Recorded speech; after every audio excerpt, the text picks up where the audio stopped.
Assalamualaikum semua. Hari ni kita ada sebiji kereta Viva tengah buat pemasangan aero rack Taka dengan rack heavy duty Taka. So yang ni pemasangan dia tak adalah terlalu complicated, simple saja. So jom kita tengok pemasangannya.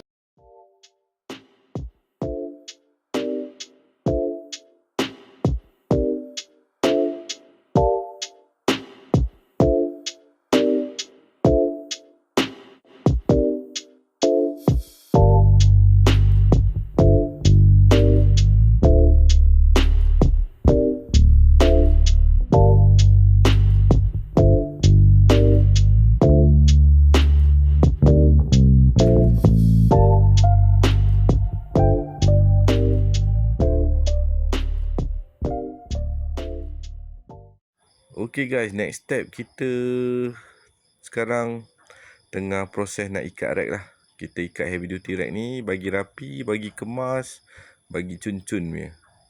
Alright, yang ni dah siap ikat. So pasang cover, kunci dengan rapi, nampak kemas. Alright, so sekarang kita dah letak aero rack dekat atas.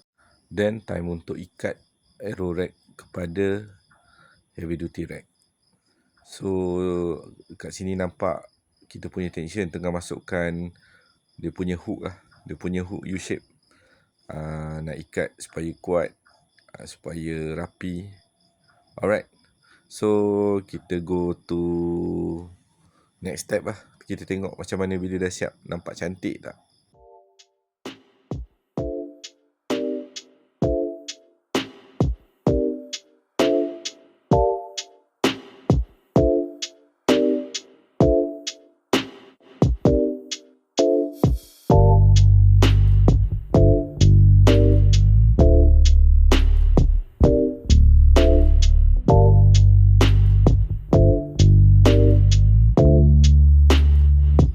Alright guys, pemasangan telah pun selesai. Inilah rupanya. Alright, so nampak kemasan cantik kan? Okay. Kepada yang berminat untuk buat pemasangan, bolehlah kontak saya, Iskandar Taka Nilai. Alright, thank you, bye.